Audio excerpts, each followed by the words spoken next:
Hi guys. So we are now officially into Friday morning, and there has been a lot that's gone on in the past couple of days in the news that I've got quite a few emotions right now, and I'm just like, it's like having a clash, you know. It's like you're pissed off and you're upset and you're sad, and but okay, this is where I'm gonna start. Unfortunately, Japan had what they're calling their second earthquake up closer towards Tokyo today. It was a 7.1 magnitude, and another threat of a tsunami came, and there were actually reports that a tsunami actually had come ashore. Now, exactly how everybody's doing over there, we really haven't heard that much. Some reports are calling it an aftershock. Other reports are calling it a second earthquake. People are saying that there is a threat of a tsunami, but then again, other people are saying that tsunami actually came ashore.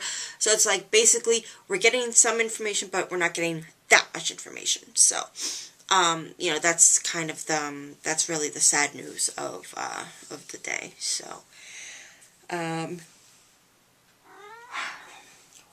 really? My kitty's here. So,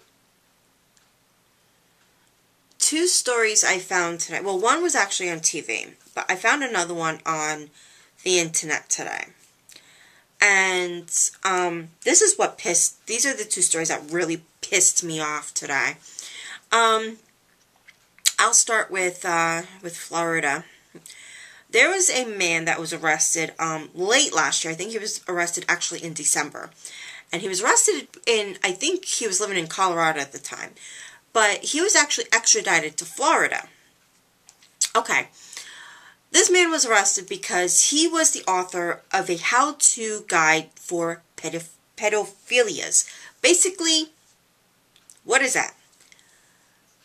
A child abuser, a sexual abuser of children. That's basically what they are. And,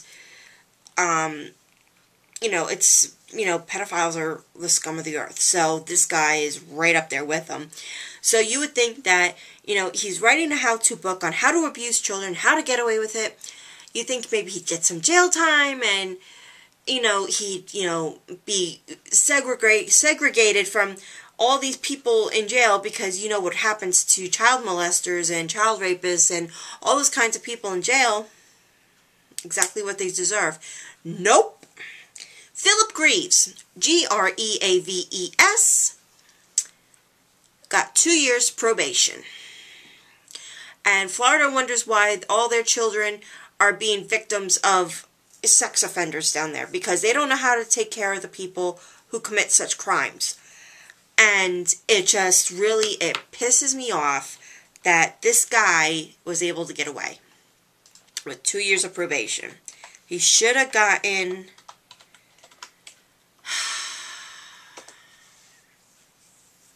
He should have gotten, downright, he should have gotten jail time. I already know that it would have been impossible for him to get a long sentence, but something behind bars would have been nice. Apparently, he's not married, he has no kids, and he hasn't spent any time with kids. And his quote was, "I only have sex with adults, I don't have anything to do with children." Okay, if you're going to write a how-to book on how to abuse children and get away with it, you've done something in the past. Maybe you weren't caught, and maybe nobody knows about it, and maybe nobody has the courage to turn you in yet. But you did something. That's all I have to say. I don't like you. Okay, you're disgusting. All right, now I'm gonna head over to Utah. In Utah, there was a case that I only got glimpses of the beginning of the week, because apparently this was swirling around the news. Tommy Johnson was in a hospital waiting for an assessment about whether or not he was competent to stand trial. What were his charges? 21 counts of sexual abuse of a minor, rape of a minor, on and on and on. I mean, 21 counts. 4th District Judge James Taylor let the man go because of a loophole in state law. He was found mentally incompetent of standing trial, basically stating that he did not know right from wrong and that he would not be able to provide help in his own defense, whatever the case may be. So, naturally he knew it was coming today because apparently he was bebopping right into the courtroom, waving at his family, winking at them, and he even tried winking at his alleged victims. I'm sorry, not alleged. Let me tell you why he's not alleged. I'll tell you in a second. His victims. You know why? Because he knew he was going to get away with it, and he knew there was nothing that was going to be able to happen to him at that moment. Now, why do I say that he has these victims and they're not alleged, they actually are victims? Because in 2006 in Washington State, he was convicted of a child abuse arrest. He pleaded, I think he pleaded guilty. He got jail time. He's a registered sex offender. And now he's in Utah because of some stupid friggin' loophole in state law. And I'll explain that in a minute too. He's now a free man. Okay, he's with his cow of a mother, Winona Pixton, who actually applauded the fact that her son is getting out, never mind the fact that 2 little girls who were sitting in the courtroom, which I really don't think they should have been there in the first place today, sat there and were basically just violated all over again. And that really pisses me off. The only people I feel sorry for in this case in Utah are Christy Danner, who is the mother of the victims, who actually was brave enough to come out in the open to say, this man did this to my children, and she's going to continue the fight to either get him back behind bars or to make sure that he's followed or something of that fact, because God knows he's going to do it again. He did it once. He was convicted or he pled. Either way, he's guilty. He's a registered sex offender, and she's saying that she's going to protect her little girls no matter what the consequences. Now, this man, who was deemed incompetent to stand trial, allegedly told these little girls that if they told their father that he was hurting them, their father would kill him, and then their father would end up in prison. Now, what little girl at this point in her life wants to see daddy in prison? It does not happen, okay? It just doesn't. So, Christy Danner, I applaud you. You are one of the best mothers I've heard about in a long time. Winona Pixton and Lonnie Johnson, you mother and son team that suck the life out of, everybody who deserves it.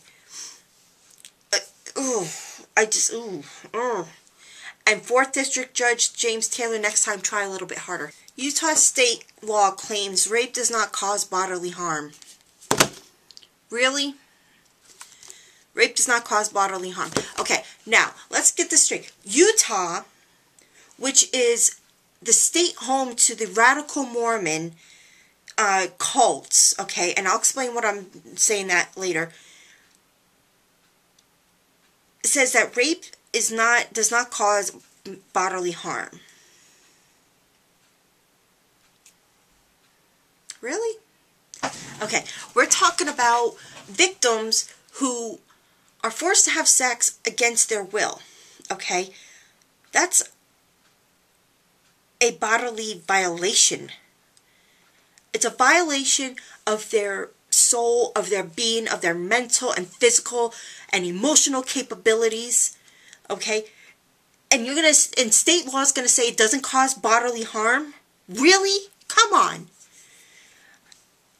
All those residents who actually have a clear and mental mind up here should all get together and should all write their legislature and the president and, get him to actually do something useful, and their governor and whoever else that matters nowadays, because I'll tell you, politics suck anyway, and tell them that, you know what, state law needs to be changed.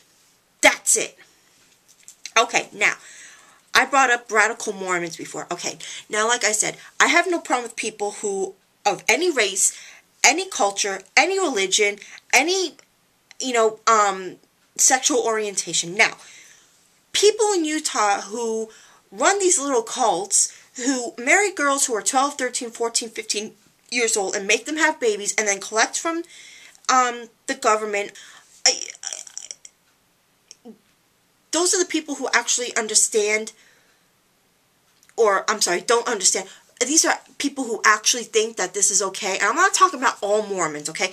A majority of the Mormons that I've met in my life are actually God-fearing and family-oriented. But then you have the radical Mormons who have, you got the men who have 30, 40, 50 children from 6, 7, 8, 9, 10, 11 wives.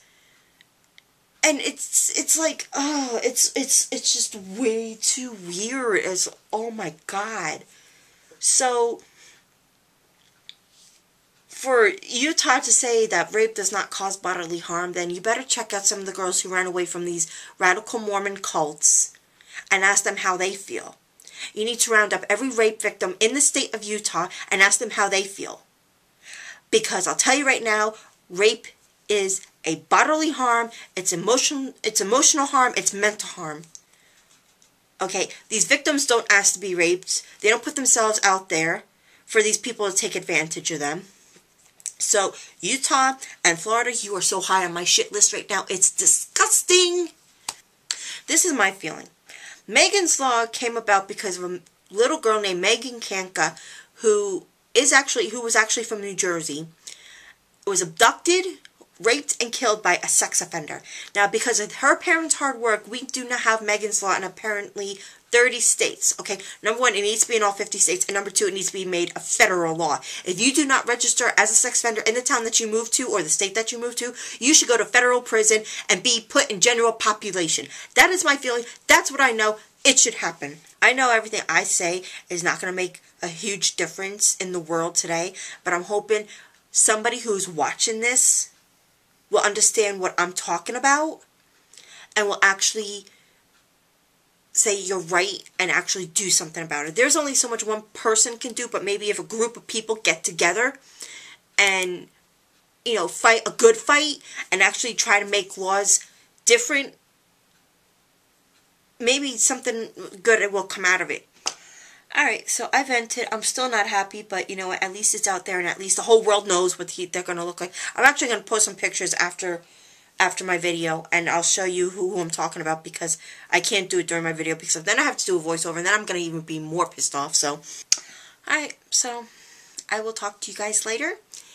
And, hopefully, like I said, this is not one of my normal videos, but these two stories I heard about today just really sent me over the edge.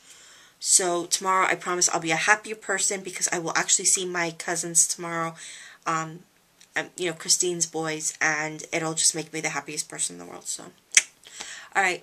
Also, I may have a special tutorial tomorrow if I get up early enough. It is now 20 after 1 in the morning, so by the time I actually get this up on YouTube, it'll probably be 2 o'clock. So I'm going to try to get up early in the morning. I'm going to try to do this tutorial because I actually saw it on YouTube. I want to try it, and I want to see if it actually works. And if it does, I'm going to be so happy. So we'll see what happens, okay? Alright guys, so have a good night, and please, everything I talked about in this video, please really think about it, and if you have kids, please, please, please, please, please take special precautions with your children because nowadays you can just not trust anybody. Alright guys, have a good night. I'll talk to you later. Take care. Bye-bye.